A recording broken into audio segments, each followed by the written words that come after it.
नमस्कार। DP news point में आप सभी का एक बार फिर से स्वागत है। देश में खबरें अब सुप्रीम कोर्ट से निकलती हैं क्योंकि देश का हर शख्स अपनी तमाम समस्याएं लेकर और यहां तक कि राजनीतिक पार्टियां भी अपने हर एक मुद्दे के हल को लेकर सुप्रीम कोर्ट में पहुंचती हैं। तो लिहाजा जहां बहस हो रही है वहीं से खबरें आ रही हैं। कल सुप्रीम कोर्ट में कांवड़ यात्रियों के लिए जो ढाबों पर क्यूआर कोड उत्तर प्रदेश सरकार लगा रही थी उस पर बहस हुई और उस पर सुप्रीम कोर्ट ने राज्य सरकार को एक जवाब दाखिल करने के लिए कहा है जो 22 तारीख को होगा। तो ये एक बड़ा वो डेवलपमेंट, इस पर बातचीत की जा सकती है। साथ ही साथ आज उदयपुर फाइल जो फिल्म है उस पर जो रोक के लिए सुप्रीम कोर्ट में याचिका दी गई थी। ये अलग बात है कि हाई कोर्ट में एक डेवलपमेंट हो गया था जिसने उसकी फिल्म प्रदर्शन पर रोक लगाई थी जब तक कि सरकार उसको अनुमति ना दे। तो ये आज सुप्रीम कोर्ट में सुनवाई होगी, उस पर देखा जाएगा आखिर वो कहते क्या हैं, क्योंकि वो तमाम लोग याचिकाकर्ता वही और जो आदमी इस कत्ल में शामिल है, जो कत्ल में शामिल था, जिसको 302 में मतलब उस समय एनआईए ने चार्जशीटेड किया था, वो शख्स इसको रुकवाने पहुंचा है। साथ में आपको पता है जमीयत उलमा-ए हिंद तो है ही और कुछ पत्रकार भी हैं जो इस याचिका में इस फिल्म को रुकवाने के लिए पहुंचे हैं। सुप्रीम कोर्ट में आज सुनवाई में क्या निकलता है उस पर हम लोग चर्चा कर सकते हैं बाद में। लेकिन एक जो सबसे ज़्यादा दिलचस्पी अगर किसी की चुनाव में है और अगर हम देख रहे हैं कि बिहार को लेकर बहुत सारे लोगों की निगाहें, लेकिन मुझे बिहार से भी ज़्यादा दिलचस्पी आने वाले चुनाव में दिख रही है जो बंगाल और असम में होने जा रहा है। बंगाल और असम का चुनाव इस देश के बहुत सारे सवालों के जवाब की तरफ बढ़ेगा या इस देश में बहुत सारे सवाल खड़े करेगा, इसी पर हम लोग अभी चर्चा करेंगे। आज का विश्लेषण हमारा यही है कि क्यों आसाम का चुनाव, और मेरी जो दिलचस्पी आपको दिखती है हेमंत बिस्व शर्मा या वहाँ चल रही राजनीतिक उठापटक में, वो इसलिए क्योंकि असम एक युद्ध लड़ रहा है। अवैध घुसपैठियों के खिलाफ एक बड़ी लड़ाई असम में चल रही है जो नॉर्दर्न इंडिया के लोगों को या बाकी रेस्ट ऑफ इंडिया के लोगों को उस तरह से दिखाई नहीं दे रही कि असम किस तरह से अवैध घुसपैठियों के चलते हुए, खासतौर से सीधे तौर पर जो मुस्लिम बांग्लादेशी घुसपैठिए हैं, उन्होंने उस राज्य की न केवल डेमोग्राफी बदल दी बल्कि इस राज्य के भविष्य पर भी एक प्रश्न चिन्ह खड़ा करना शुरू कर दिया। क्योंकि जिस तरह का बदलाव वहां आ रहा है, कम से कम वो असमिया संस्कृति उसमें टिकेगी ये कहना मुश्किल है, क्योंकि वो धुबड़ी या तमाम जिलों पर लोअर असम और जो मध्य असम जिसको कहा जाता है, वो सब पूरी तरह से आपको एक पूरा चेंज दिखाई देता है। वहां उस असम का कोई चिन्ह नहीं दिखता जिसके वीर योद्धा लासित बोरफुकन ने उस मुगल साम्राज्य की सबसे बुरी हार दी थी। वो लासित बोरफुकन जो उस पूरे इलाके की एक कल्चर की जो प्रतिरोध की ताकत है उसका प्रतीक था, वो कहीं ना कहीं छिजती दिखती है। अब फिर इसलिए मैं कह रहा हूं क्योंकि बंगाल और असम एक दूसरे के साथ न केवल जुड़े हुए बल्कि पहले तो बंगाल को ही गेट कहा जाता था नॉर्थ ईस्ट का, लेकिन बंगाल की जो मुख्यमंत्री हैं वो ममता बनर्जी आखिरकार हेमंत बिस्व शर्मा से क्यों उलझ रही हैं, क्यों बंगाल की सरकार हेमंता सरकार पर हमला कर रही है, इस पर भी हम लोग बात करेंगे। लेकिन कल बड़ी दिलचस्प सी बात हुई जो मुझे लगता है कहनी चाहिए कि सरकार ने, मतलब खुद हेमंत, चूंकि इस मामले में हेमंत कभी पीछे नहीं हटते हैं, देश के वो ऐसे मुख्यमंत्री हैं जिन पर अभी बहुत सारी राजनीतिक निगाहें टिकी हुई है। उन्होंने कहा है, एक कल मंगलवार को उन्होंने बयान दिया था कि देश, वहां उनके राज्य में अब तक 50,000 लोगों को हटाया जा चुका है। यानी इस पूरे में उन्होंने 50,000 लोगों को जिन्होंने अवैध कब्जा किया हुआ था उनको हटाया गया है, लेकिन उनके नाम किसी न किसी वोटर लिस्ट में बने हुए हैं। उन्हें वोटर लिस्ट से हटाया जाएगा सिवाय इसके कि वो भारतीय नागरिक हो और सही दस्तावेज दिखाएं। और यदि वो अपने नाम 2 जगह डलवा रहे हैं तो डुप्लीकेशन है। इसके लिए भी एक जगह से हटाया जाएगा। उन्होंने एक बड़ी लड़ाई का जिक्र किया, चूंकि वो बड़ा दिलचस्प है और बार बार अगर हम लोग उस चीज को नहीं देखते हैं तो हम भी ये देखने की कोशिश नहीं कर रहे हैं कि आने वाले देश में ये समस्या सब जगह हो सकती है। 2.5 करोड़ लोग अगर किसी देश में अवैध तौर पर घुसे हुए हों और उस देश का एक हिस्सा राजनीति में ऐसा हो जो उन घुसपैठियों को वोट के तौर पर इस्तेमाल करे, तो क्या वो देश के भविष्य के लिए खतरा होगा क्या नहीं, या उस पर देश को सोचना चाहिए या नहीं। इसीलिए असम पर मैं बार बार बात करता हूं। हेमंता ने कहा है कि जो एक घुसपैठ के लिए उन्होंने कहा कि असम पिछले कई दशकों से बांग्लादेशी मुस्लिमों के खिलाफ के अवैध अतिक्रमण के खिलाफ निरंतर युद्ध लड़ रहा है। मेरी मीडिया टिप्पणियों को विकृत करने और हमारे रुख को बांग्ला भाषी विरोधी रूप में पेश करने का हालिया प्रयास केवल बांग्लादेश से आए हुए मुस्लिम घुसपैठियों को बचाने के लिए एक निराशाजनक चाल है, जिनकी उपस्थिति हमारे देश के जनसांख्यिकी ताने बाने को बदलने की चेतावनी देती है। वो कह रहे हैं कि असम में बांग्ला भाषी सहित हर आदमी, हर भारतीय नागरिक हमारी स्थिति समझता है और उसको बांग्लादेश के अवैध मुस्लिम घुसपैठ के खिलाफ हमारे अडिग रुख का समर्थन करता है। ये बात उन्होंने क्यों कही, ये देखना जरूरी है, क्योंकि 12 जुलाई से जो तृणमूल कांग्रेस ने है उनकी टिप्पणियों पर विरोध करना शुरू किया था और साथ ही साथ अब उन पर सीधे अटैक करना शुरू किया। टीएमसी ने कहा था कि जनगणना दस्तावेज में बांग्ला को मातृभाषा में लिखने से असम में विदेशी लोगों की संख्या का पता चलेगा। ये उनका बयान था। उन टिप्पणियों की निंदा की थी। इस एक्स हैंडल ने पोस्ट किया तृणमूल के कि बांग्ला दुनिया की 7वीं सबसे अधिक बोले जाने वाली भाषा है, फिर भी भाजपा शासन के तहत बांग्ला बोलने वाले भारतीयों को नस्ली प्रोफाइलिंग, लक्षित उत्पीड़न और व्यवस्थित उत्पीड़न का सामना करना पड़ रहा है। ये उन्होंने कहा। इस समय अगर हम लोग उसके असम विधानसभा की बात करें तो वहां इस समय उनके जो उपाध्यक्ष नुरुल मोमिन, उन्होंने दावा किया था कि 35 जिलों में से 15 जिले, ये असम की मैं बात कर रहा हूं, वो मुस्लिम बाहुल्य हो गए और कांग्रेस का नारा, उद्देश्य और दृष्टि असम को एक इस्लामी राज्य बनाना है कि भारत की स्वतंत्रता के समय एक भी जिला मुस्लिम बाहुल्य नहीं था। ये उनका कहना है। मुझे इस पर थोड़ा सा कागजी तौर पर, क्योंकि 51% उस वक्त भी धुबड़ी जिले की जनसंख्या, मुझे लगता है डाटा पर हम लोग अभी बात करेंगे, वो सब विश्लेषण में मैं आपको एक एक चीज़ रेफरेंस के साथ बताने की कोशिश करूंगा कि क्यों असम इस वक्त युद्ध लड़ रहा है। और ये भारत का युद्ध भी हो सकता है, क्योंकि वहाँ बहुत सारी जनसंख्या में बदलाव है और उसको लेकर वहाँ लड़ रहा है। अब उन्होंने कहा कि एक बहुत बड़ा इंटरेस्टिंग उदाहरण दिया। खैर उन्होंने शर्मा ने तो एक ऊपर असम के जिले का, पहले हम शर्मा पर बात करते हैं फिर आगे जाएंगे। शर्मा ने एक ऊपरी असम जिले के लखीमपुर का उदाहरण देते हुए कहा कि जहां असमिया समुदाय, कौन से, मिसिंग, देउरी, ताई, अहोम की बस्ती थी, 2 महीने पहले वहां उन्होंने 1000 बीघा जमीन से अतिक्रमण हटाया और कहा कि हमने जो 1,20,000 लाख बीघा जमीन, मतलब माफ कीजिए 1,20,000 बीघा जमीन खाली कराई है, जिसमें सबसे अधिक वन भूमि थी और धार्मिक ट्रस्ट की भूमि थी। उन्होंने कहा कि हम चाहते, यानी एक बड़ी इंटरेस्टिंग बात है कि 20 साल पहले, ये आंदोलन तो 1979 से शुरू हुआ और 85 में इसमें समझौता हुआ, लेकिन 20 साल तो अभी 2005 की बात है। उन्होंने कहा कि अगर हम उस समय निचले असम में और मध्य असम में जनसांख्यिकीय आक्रमण को रोक सकते थे तो ये स्थिति 20 साल पहले की थी, तो आज ये बदल जाता।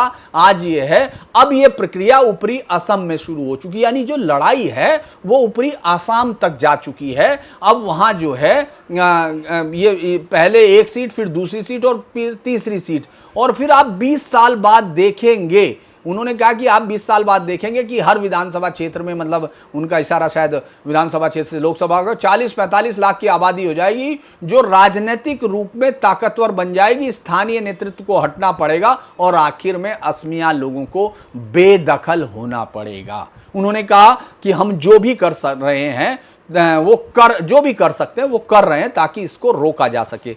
एक उदाहरण दिया। मैं चूंकि उदाहरणों की बात इसलिए कर रहा हूं क्योंकि वही सही चीजें बताते हैं। अब उन्होंने तो ये तक कहा कि ये जो जब आज़ादी हुई तो उस समय जो वहां मुस्लिम जनसंख्या थी वो 14% थी, जो अब 40% हो चुकी है। असम की जनसंख्या को उन्होंने, हालांकि इतना बड़ा वो नहीं है, मैं उसका थोड़ा सा चेंजेस करूंगा, कि 22% के करीब थी, जो अब 38 के करीब पहुंच चुकी है। काफी ज्यादा जनसंख्या तो बढ़ी है। उसमें उनका टीएफआर पर भी हम लोग डिस्कशन करेंगे। लेकिन जो उनका एक और उदाहरण था, सलमारा से गोलाघाट तक, जो लोग गोलपारा से चल के सलमारा पहुंचते, फिर वहां से बोंगाई गांव, गुवाहाटी, नगांव, होजाई और फिर ऊपरी असम के जोरहाट, गोलाघाट तक जाते हैं। ये प्रवास बहुत योजनाबद्ध है। वे महज 30-40 किलोमीटर चलकर लखीमपुर पहुंच सकते हैं और फिर नवीन बस्तियां बसा सकते हैं। उनका यह कहना था कि ये जो जाकर इतनी दूर, वो चाहे तो जिस जिले से डिस्प्लेस किया जाता है उसके आसपास कहीं जहां हो वहां जाते हैं, लेकिन वो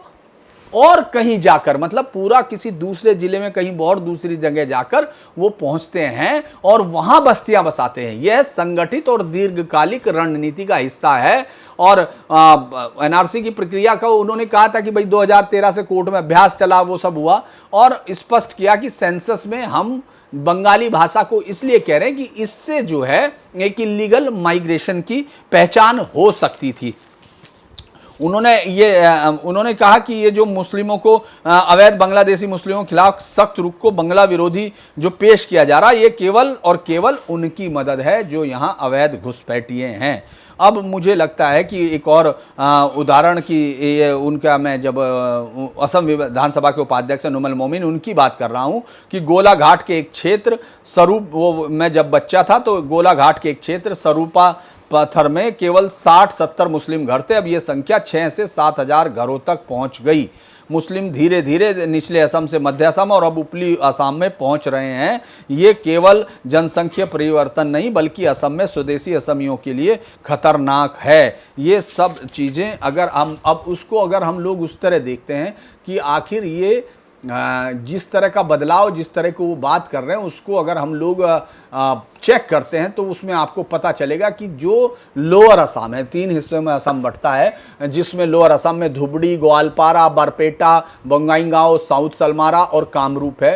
ये ब्रह्मपुत्र के पश्चिम में इलाके में बांग्लादेश से सटे हुए हैं। इनका जनसंख्या अगर अब विवरण अब इस समय देखते हैं तो मुस्लिम आबादी 60 से 80% पहुंच चुकी है, जबकि 1971 और 91 के बीच असम आंदोलन के समय इसी को फॉरेन इन्फिल्ट्रेशन जोन कहा गया था। लेकिन जो सबसे बाद, मतलब आप सोचिए जो समझौते के बाद के बदलाव है उनमें जाइए तो ये मिडिल आसाम की तरफ जाता है। जिला है मोरीगांव, नगांव और हजाई।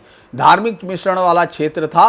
20वीं सदी के मध्य में, मतलब 1950s के करीब, इन्होंने बांग्लादेशी प्रवासियों की बसावट शुरू हुई और जनसंख्या वृद्धि में अगर 2001 से 2011 तक में जाते हैं तो मुस्लिम जनसंख्या प्लस 25% से ज्यादा की वृद्धि दर है, जो हिंदुओं में 12 से 14 है। इसके बाद आप अपर आसाम आते हैं, जिसकी बात की जा रही है वो है जोरहाट, डिब्रूगढ़, शिवसागर, तिनसुकिया, धेमाजी और लखीमपुर।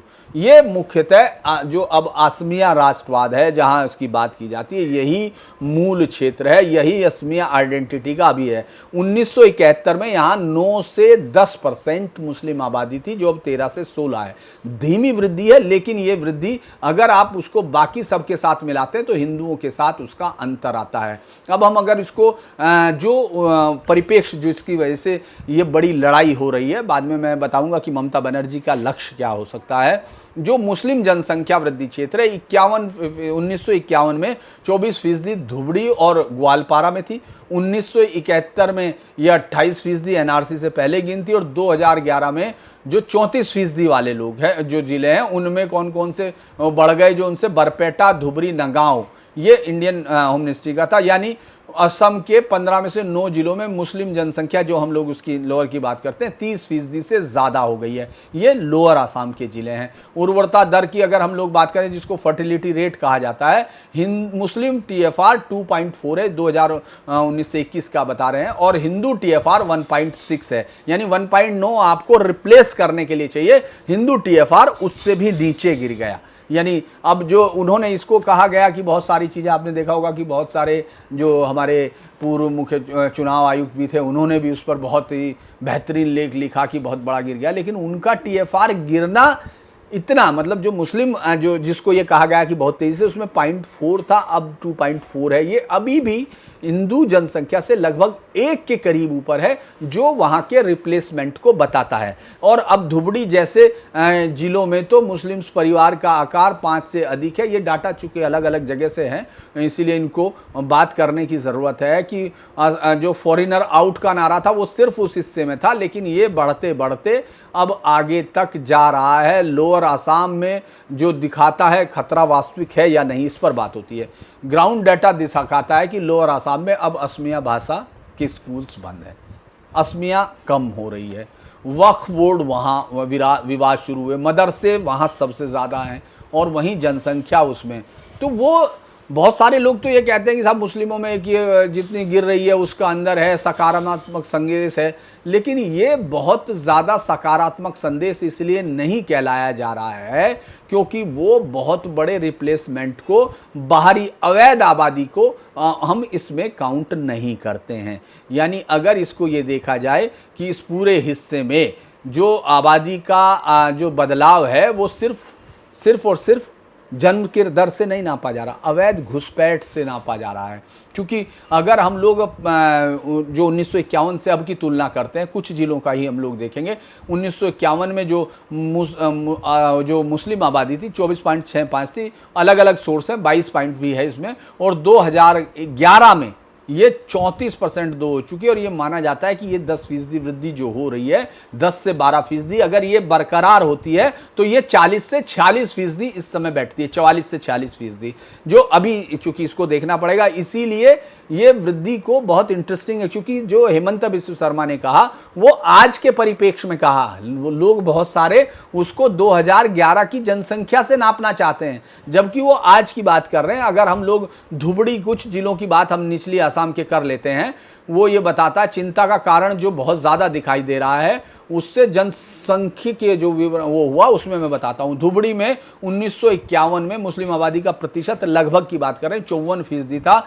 2011 में 79.67, जिसको अब ये मानते हैं कि ये अब 80 से 90 के बीच में है, 85 से 90 के बीच में, 95 के बीच। बरपेटा में ये 39% था, आज ये 70% है। सिर्फ आज का मतलब 2011 से है, जो 31% बढ़ा। अगर मोरी गांव की बात करें तो ये 43% था, 2011 में 53% हुआ, और ये जो है सिर्फ 9-10% आपको बढ़ा हुआ दिख रहा है। लेकिन आज की डेट में अगर काउंट होगा तो आप इसको खुद से, नगांव में 40 था, 55 समथिंग हुआ 2051 से, और इसमें 15% की वृद्धि हुई। यानी आप अगर ये 55 हो रहा है तो आप ये देखिए, जो लोगों को समझ में नहीं आ रहा, लोग तो इसको ऐसे सोच रहे हैं कि सिर्फ 15% तो बढ़ा, नहीं।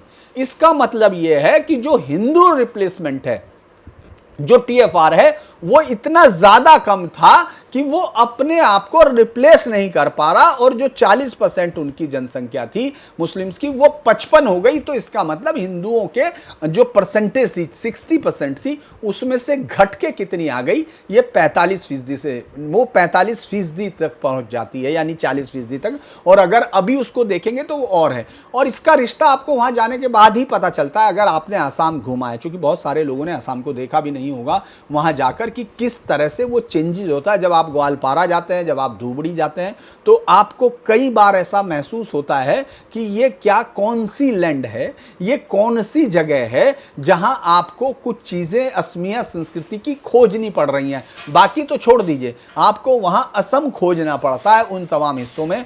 नगांव में 40% थी, फिर ये 55%, मुझे लगता है कि मैंने नगांव बताया। गोलपारा में 43 से 57%, ये 2011 की बातें कर रहा हूं मैं बस, ये भी 14% बढ़ा, 15% लगभग। और उसी तरह जो 2011 तक की, अगर आप इसको आज देखेंगे तो हो सकता है 60 हो। दरांग में 17 से 64% हो गया।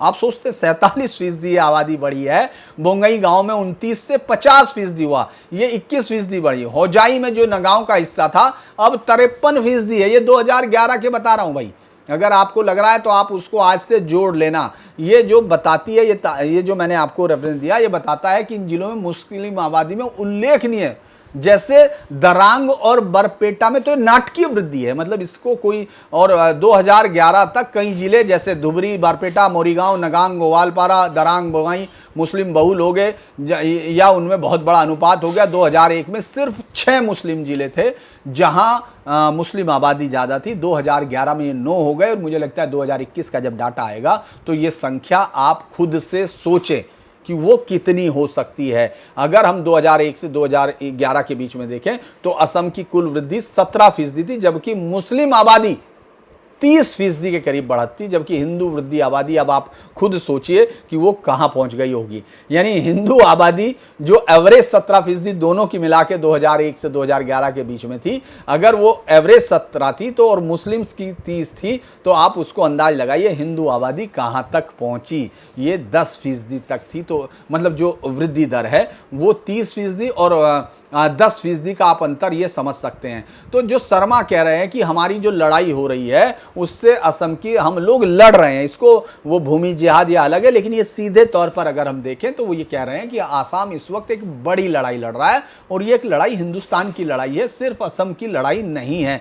ये सिर्फ संसाधनों पे दबाव की लड़ाई नहीं है कि साहब संसाधन है, आबादी बढ़ रही है तो कानूनी अवैध या अवैध जमीन, जंगल, पानी या इन पर हो, नहीं। इसका मतलब ये है कि ये आपके देश की जो एक कल्चर है उसको पूरा का पूरा बदल देना चाहते हैं। ये सिर्फ अब आंकड़ों का खेल नहीं रह गया, ये अब अस्तित्व का खेल हो गया है। यानी वहां या तो आसाम बचेगा असमी आइडिया या असमी आइडिया को जाना पड़ेगा, क्योंकि बाकी आइडिया की आप इसलिए बात नहीं कर सकते, वो दुनिया के किसी भी हिस्से में वो आइडिया एक ही आइडिया होता है, आप भी जानते हैं और बाकी तमाम लोग भी जानते हैं। तो अगर हम इसको देखें तो अब ये ध्रुवीकरण की जो बात बता रहे हैं वो ध्रुवीकरण से ज्यादा ये बात जरूर है कि पॉलिटिकल एक हिस्सा होगा, क्योंकि उनको राजनीति करनी है। लेकिन क्या आप इन आंकड़ों को समझने के बाद ये कह सकते हैं कि ये सिर्फ एक राजनीतिक चिंता है? क्या आप ये कह सकते हैं? क्योंकि ये जो वहां टीएमसी इस वक्त क्यों कर रही है, क्योंकि टीएमसी इस बार एक चुनाव लड़ने की कोशिश करेगी उस तरह से जो पूरी ताकत के साथ। क्या वहां वो कांग्रेस को साथ जाएगी या एआईयूडीएफ के साथ मिलकर अपने आप को वहां एक बांग्ला भाषी उस पर खड़ी कर सकती है? ये बड़ा इंटरेस्टिंग होगा। और इसीलिए बांग्ला उनका पश्चिम बंगाल में तो है ही, वो इस पर हमला बोल के पश्चिम बंगाल में जो मुस्लिम वोटों का ध्रुवीकरण है वो तो एक तरफा करना चाहती है। देखिए आसाम की कोई भी घटना बंगाल की घटनाओं के साथ जुड़ जाती है। बंगाल में कुछ भी हुआ है तो वो आसाम और त्रिपुरा दोनों पर असर डालता है। तो मुझे लगता है कि इस समय ये लड़ाई इसीलिए हो रही है कि किस तरह से ममता बनर्जी ये चाहती है कि ये जो एक तरफा वहाँ हेमंता बिस्व शर्मा का जो वो है उसको लेकर वो अगर बंगाल में फ़ायदा उठाना मिल जाए, उसमें भाषाई पहचान है, क्योंकि वो जिस भाषा की बात कर रही है वो भाषा बांग्लादेश में भी नहीं है। उनको ये समझ में नहीं आ रहा है कि बांग्लादेश में वो भाषा नहीं है। अभी बड़ा इंटरेस्टिंग है कि कल ही भारत सरकार ने सत्यजीत रे के बाबा जो बहुत बड़े, उनको ट्वीट किया है, ममता बनर्जी ने भी ट्वीट किया है, क्योंकि उसका घर गिरा दिया एक वो बनाने के लिए। उससे पहले आपने टैगोर का घर देखा। तो जो भाषाई बात कर रहे हैं, जो भाषा को बहुत बड़ा मतलब वो कल एक बड़ा अच्छा बयान था चंद्रबाबू नायडू का। उन्होंने कहा कि जो नरसिम्हा राव थे देश के पूर्व प्रधानमंत्री, उनको 17 भाषाएं आती थी, आप हिंदी पे लड़ रहे हैं। मतलब एक इंटरेस्टिंग वो है कि आपने अपनी राजनीति के लिए जिस भाषा का नाम लेके जिस भाषाई गौरव की बात करते हैं, खासतौर से मैंने बंगाल में बहुत महसूस किया है। याद होगा आपको एक बार गंगा पर उस पर बहुत बड़ा विवाद हुआ था, चूंकि वो विवाद लिटरेचर के क्षेत्र का था, इसलिए बहुत सारे लोगों ने हो सकता है न देखा हो, लेकिन उसमें भी यही भाषाई श्रेष्ठता की बात थी। अगर आप सब कुछ सबकी अपनी भाषा श्रेष्ठ है तो फिर दूसरे किसी के कोई स्पीकिंग की कोई ताकत नहीं रहती। और अब आप बांग्लादेश में उस बांग्ला भाषा को वापस जाते हुए देख रहे हैं। वहां उर्दू जा रही है, वहां वो तमाम चीजें आ रही हैं और वो जो विरोध था वो खत्म हो रहा है। इसीलिए जो बंगाल जो असम की बात कर रहा हूं मैं, वो यही कह रहा हूं कि असमिया मतलब जो एक पत्रकार खासतौर से लोगों के पसंदीदा है रवीश कुमार, उनका ये सवाल मुझे हमेशा अजीब लगता है जो उन्होंने पूछा था कि मान लीजिए चलिए सब मुसलमान हो भी गए तो क्या होगा? कुछ नहीं होगा। वही होगा जो मिस्र में हुआ, वही होगा जो इराक में हुआ, वही होगा जो ईरान में हुआ। यानी जो मूल संस्कृतियां थी वो खत्म हो गई। जो उस सीरिया में यही हुआ। दमिश्क दुनिया का सबसे पुराना काशी के साथ बसा हुआ देश है, बसा हुआ शहर है, लेकिन काशी आज भी सिटी ऑफ लाइट है। आज भी उसमें वही परंपरा वही है। कुछ रूप हो सकता है बदल गए हों, लेकिन वो जिंदा है। दमिश्क में आपको वो नहीं मिलेगा। दमिश्क बदल चुका है, दमिश्क में वो खत्म हो गई जो बाइजेंटाइन से लेके या पहले। तो इसीलिए जब आप बदलते हैं, जब आप धर्मांतरण किस तरह से करते हैं, तो उसका अर्थ सिर्फ आप तक नहीं रहता, आपके पुरखे आपके नहीं रह जाते। ये बड़ा वो हो सकता है। इस पर मैं कभी सोचता था कि एक लंबी बातचीत कभी जरूर करूंगा, क्योंकि यहां बहुत ज्यादा चीजें होती हैं। लेकिन धर्मांतरण का जिस तरह का जोर है, क्या आप आज जिस तरह से अपने पुरखों को जल देते हुए पूछते हैं, आपको लगता है कि कल आप उन पुरखों को याद कर पाएंगे? आपके यहाँ तो माता पिता भी जिनके कन्वर्ट हुए, उनके माता पिता भी जहन्नुम में जाएंगे, ये कंसेप्ट है। तो इसीलिए सिर्फ ये कह देना कि ये मुस्लिम वोट बैंक का चक्कर है या हिंदू वोट बैंक का चक्कर है, ऐसा नहीं है। ममता बनर्जी इसको बंगाली गौरव पर अगर हमला बता रही हैं, तो उसके पीछे उनको मालूम है कि इसके लिए मुस्लिम वोटर इसको सिर्फ बंगाली भाषा पे हमला मानेगा। बाकी तो जो उनका एक भद्रलोक का जो एक नैरेटिव है वो हो सकता है। ये 2026 के विधानसभा चुनाव में बड़ा इंटरेस्टिंग होगा। इसीलिए मेरे लिए बिहार से ज्यादा जो अगले चुनाव है वो भी बहुत इंपॉर्टेंट है। मुझे लगता है कि वो बदलाव की तरफ है। तो अब हम लोग मुझे लगता है कि एक लंबा मैंने बताया, और मुझे इसीलिए पर बहुत ही बड़ा इंटरेस्टिंग लगता है कि ये किस तरह से एक बदलाव हम यहाँ देख रहे हैं। अब आगे की तरफ चलते हैं कि आज उदयपुर फिल्म पर फिर बहस होगी, उदयपुर फाइल पर। लेकिन मुझे लगता है कि उदयपुर फाइल पर बहस से ज़्यादा ज़रूरी हो सकता है कि सुप्रीम कोर्ट को लगे। कल भी मैंने आपको बताया कैसे सुप्रीम कोर्ट ने बहुत सारी बातें कही कि सोशल सिक्योरिटी क्या है, सोशल मीडिया क्या कर रहा है, लेकिन वजाहत की ये बड़ी इंटरेस्टिंग सी चीज़ थी। अब मुझे लगता है कि हम लोग कल एक बड़ा इंटरेस्टिंग हुआ कि कल सुप्रीम कोर्ट ने एक जो आतंकी हमले के दोषी को रिहा करने से इनकार किया। ये एक अच्छी चीज़ थी। एक मोहम्मद भट्ट है, दोषी गुलाम मोहम्मद भट्ट था। इस आदमी ने, ये 27 साल पर ये जेल में था, तो इसको रिहा करने के लिए वकील आपको मालूम है कौन है, वो हैं कॉलिन गोंजाल्विस साहब। उन्होंने वही किया कि साहब इनको रिहा कर दिया जाए। इन्होंने जितनी समय वो की, और इनका दोष क्या था ये जान लीजिए। भट्ट सेना के एक मुखबिर के घर में घुस गया था और AK-47 राइफल से गोलीबारी की थी, जिससे 3 लोगों की मौत हो गई थी। Under barrel grenade launcher, grenade सहित भी मिले उस समय। तो उसने जो वकील सरकारी थे उन्होंने कहा कि साहब ये जो है एक आतंकी कृत्य है। तो वकील जो कॉलिन गोंजाल्विस है, जिनका कहना है इसको छोड़ दिया जाना चाहिए साहब, क्योंकि इसने 27 साल काट लिए। उनका कहना ये है कि उसको टाड़ा नहीं लगा था, सिर्फ 302 में सजा हुई थी। तो मतलब आप ये देख सकते हैं, कल ये तो एक वो था। लेकिन अभी जो सबसे इंटरेस्टिंग बात थी वो ये थी कि जयपुर फाइल पर उनके जो कपिल सिब्बल ने तो देखा, वहाँ तो कपिल सिब्बल को देखने के लिए दिया गया, जमीयत के लोगों को दिया गया। सुप्रीम कोर्ट अब क्या करेगा, मैं ये देखना चाहता हूँ। क्या सुप्रीम कोर्ट इस फिल्म को किसी बाहर के आदमी को देखने के लिए कहेगा, या सुप्रीम कोर्ट किस चीज़ पर फैसला करेगा? क्योंकि इससे पहले बहुत सारे फैसले हुए, लेकिन कल एक और मसले में जो असदुद्दीन ओवैसी की पार्टी के खिलाफ उनका रजिस्ट्रेशन कैंसिल करने के लिए एक याचिका थी, जिसको हाई कोर्ट पहले खारिज कर चुका था, वो कल सुप्रीम कोर्ट से भी खारिज हुई। हालांकि सुप्रीम कोर्ट ने उसमें एक बड़ा इंटरेस्टिंग सा बयान ज़रूर दिया है कि भाषाई या जातीय आधार पर जो है पार्टियां नहीं होनी चाहिए उस तरह से। लेकिन उसमें एक बड़ा इंटरेस्टिंग सा बयान दिया विष्णु जैन ने। उसने कहा कि अगर मैं किसी वेद बचाओ या इस तरह की चीज़ें बचाने की बात करूँगा, या इस तरह की पार्टी हिंदू नाम से जाऊँगा, तो मेरा रजिस्ट्रेशन नहीं होगा। इस पर सुप्रीम कोर्ट ने कहा कि आप जाइए, अगर नहीं होता तो फिर यहाँ कोर्ट के प्रीव्यू में आएगा। लेकिन बहुत सारे सवाल अब वहीं जाके हल हो रहे हैं। कल जो सुप्रीम कोर्ट में कावड़ वाला था, उस पर मैं थोड़ा सा बताने के बाद, चूंकि बहुत सारे अपडेट हम लोग आपको दे दें, तो उसमें मुझे लगता है कि एक वो था सुप्रीम कोर्ट में जो QR कोड को उन्होंने, याचिका जो थी वो ये कह रही थी कि ये जो है बैनर और जो QR कोड के स्टिकर लगाने का जो ये है, इस समय सुना इसको N कोटेश्वर सिंह और जस्टिस AM सुंदरेश की पीठ ने था। उन्होंने ये कहा कि साहब ये जो है यात्रा मार्ग पर विक्रेताओं को अपनी पहचान उजागर करने के लिए बाध्य नहीं किया जा सकता। याचिका में कहा गया दुकान, ढाबा या रेस्टोरेंट के बाहर प्रमुख स्थान पर मालिकों के साथ साथ कर्मचारियों के नाम प्रदर्शित करने का निर्देश संविधान के, मैंने आपको पूरा ये डिटेल दिया हुआ है कि उसके खिलाफ है। तो सभी भोजनालय पर, अभी याचिका में दावा किया कि कांवड़ मार्ग पर सभी स्थित भोजनालयों को QR कोड प्रदर्शित करना अनिवार्य है, जिससे ग्राहकों को स्वामित्व संबंधी जानकारी प्राप्त हो सके। याचिका में कहा गया कि साहब ये अल्पसंख्यक समुदायों के मौलिक अधिकारों को क्षति पहुंच सकती है और अपूरणीय क्षति होगी। आवेदकों ने सभी अनिवार्यता को तुरंत वापस लेने का आदेश दिया है। हालांकि इस पर अभी रोक लगाने की मांग की गई थी कि साहब इस पर रोक लगा दी जाए अभी से, क्योंकि यात्रा तो ये लंबी वो देना चाहते थे, 2 हफ्ते का समय मांगा था डिप्टी जनरल जो एडवोकेट जनरल हैं जतिंदर कुमार सेठी ने।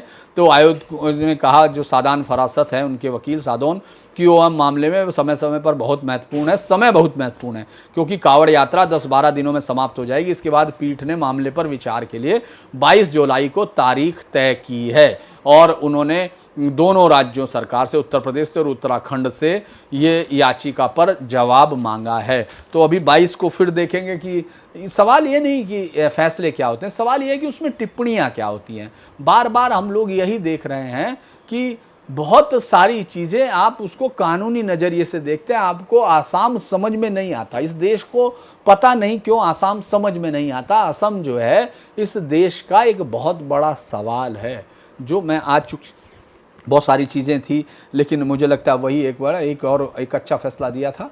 उस पर भी हम लोग चर्चा कर सकते थे, लेकिन उस पर फिर कभी, वो कुत्तों को जो पालतू कुत्तों को लेकर, वो आवारा कुत्तों को लेकर जिस तरह से लोग खाना खिलाते हैं वो खिलाते हैं और फिर झगड़ा होता है, एक पूरा गैंग बन चुका हर एक सोसाइटी में आपको दिखेगा। और कल जब ये फैसला हो रहा था तब भी बहराइच में कुत्तों ने एक बालक को नोच के मार डाला, यानी उसको जान से मार दिया। उस वक्त एक सुप्रीम कोर्ट में एक याचिका कि साहब इनको बचाया जाना है, इनको रोटी देना, वो कहीं भी दे रहे थे, जबकि एक लॉ बना हुआ है कि सोसाइटी के एक जगह पर बाहर तय करेगी, वहां आप दे सकते हैं, लेकिन उनका कहना था कि याची जा नहीं सकता है।